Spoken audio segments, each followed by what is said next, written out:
Muchas gracias, señor presidente. Un saludo a todos los compañeros del Congreso.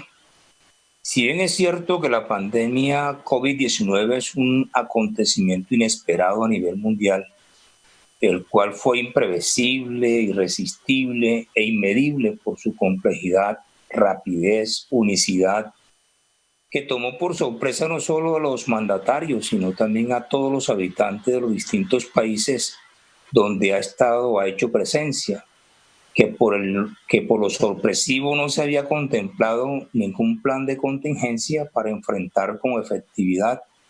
Y aún hoy existe la atención mundial, ya que no se avisora solución definitiva.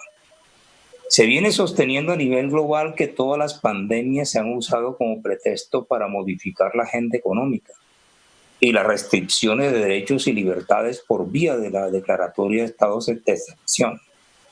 Constitucionalmente existe en Colombia 3 declaratorias de estado de excepción. La primera, el estado de conmoción interior; la segunda, el estado de guerra exterior; y por último, el estado de emergencia económica, social y ecológica.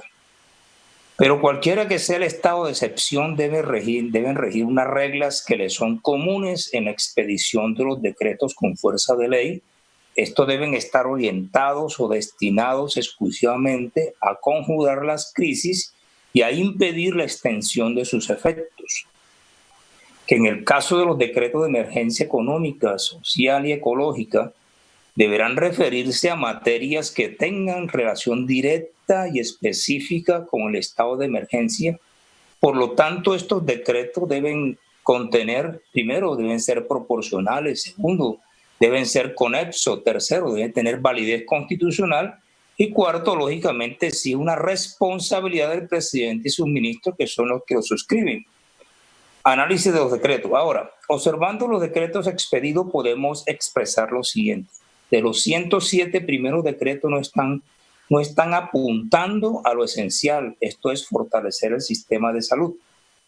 40 de ellos están orientados a asuntos de hacienda pública, 26 de los decretos orientados a asuntos de alivios sociales, 19 de los decretos se relacionan con límites a las libertades dentro de un Estado social de derecho, 22 están orientados a proteger la salud de los colombianos. Como por ejemplo, el FOME no menciona el sistema de salud para nada, va orientado a apoyar o guardar relación con la liquidez del sector financiero, pero no guarda relación directa o indirecta a conjurar la pandemia. Son 60 billones como garantía o pago de créditos antiguos.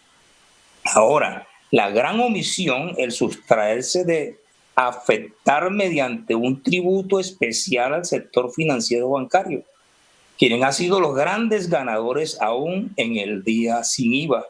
El gobierno ha expedido decretos con fuerza de ley comprometiendo grandes cantidades de recursos, afectando la autonomía de los mandatarios locales porque hay limitación, y también el principio de la descentralización política, que es la parte pues que no conjuga mucho. El gobierno nacional ha estado o ha tomado todas las medidas necesarias para hacerle frente, como era de esperarse desde la primera declaratoria de emergencia económica y social y ecológica, la cual, según las decisiones del Ejecutivo, de extender a una segunda emergencia a través del decreto 637 del 6 de mayo del 2020, adoptando medidas sobre las cuales referimos si jurídicamente son o no son constitucionales. No es competente este órgano legislativo para pronunciarse sobre ello, pues todos sabemos que es la Corte Constitucional, como guardián de la Carta Magna, quien determine la exequibilidad plena o condicionada, que será resultado del respectivo análisis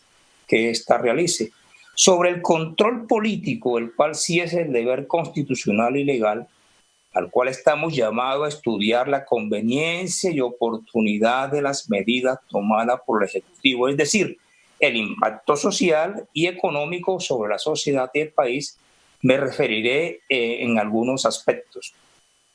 El esfuerzo del gobierno para abarcar la mayor cantidad de la población nacional es evidente en la conveniencia y oportunidad de decretos como el decreto 683 del 21 de mayo de 2020 sobre la ampliación de plazos para las entidades territoriales presentaran y se les aprobaran sus planes de desarrollo para el periodo 2020 al 2023, siendo que este se planteó en la Comisión de Ordenamiento Territorial, en la cual soy miembro. El decreto 771 del 1 de junio sobre el subsidio de conectividad, el 772 del mismo 3 de junio en los procesos de insolvencia, el 812 que creó la plataforma para realizar las transferencias monetarias en los programas de poblaciones vulnerables, el 814 con los beneficios financieros a las poblaciones pues vulnerables, el 814 directamente orientada pues a beneficiar al adulto mayor, familias en acción, jóvenes en acción.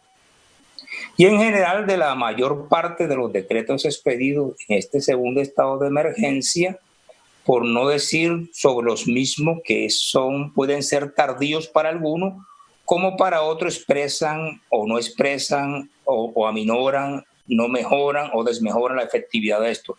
Porque una norma cumple su propósito, hay que reseñar, independientemente de las posiciones políticas, y sobresale más bien por su efectividad, que cada vez que se expida cumpla su resultado.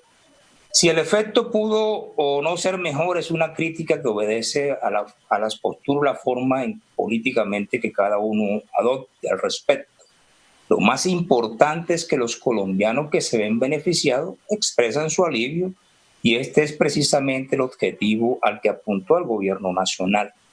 Sobre los decretos 770 del 3 de junio, protección al cesante, muy criticado porque desmejora derechos a los trabajadores.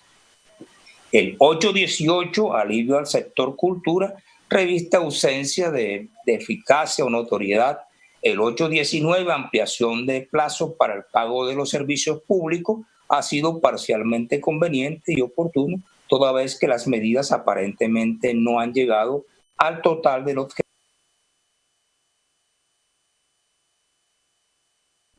Continúe, senador Eduardo Pacheco, por favor. Señor presidente.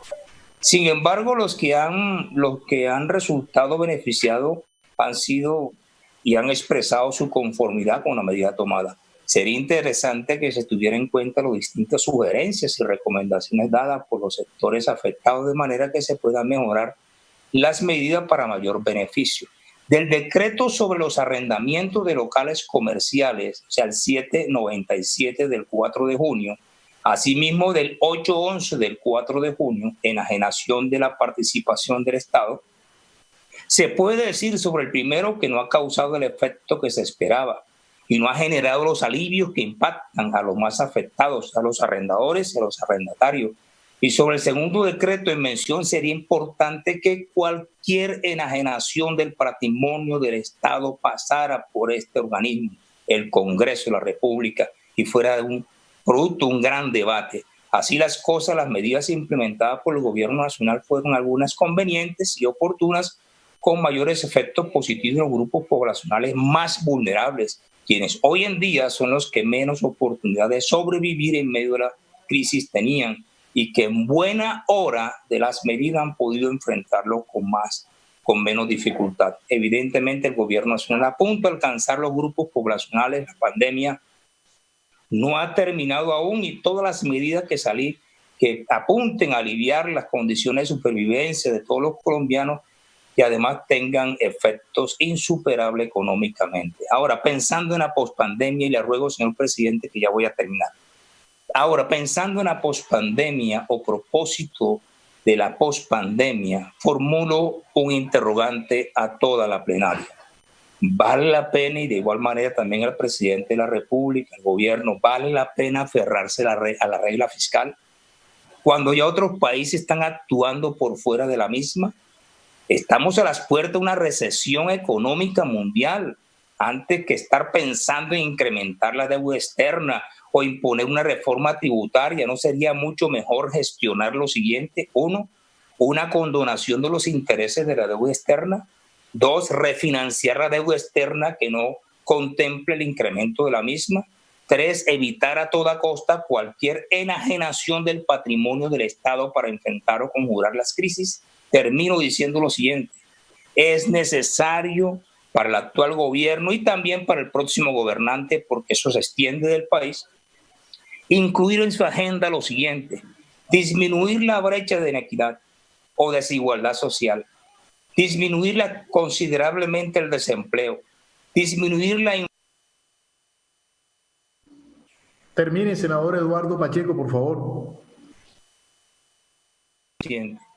Disminuir considerablemente el desempleo, disminuir la informalidad, garantizar la seguridad de los colombianos, impulsar una reforma estructural de la educación y también una reforma agraria de manera estructural. En fin, revisar la estructura económica, social de nuestro país, entre otros. Muchas gracias, señor presidente.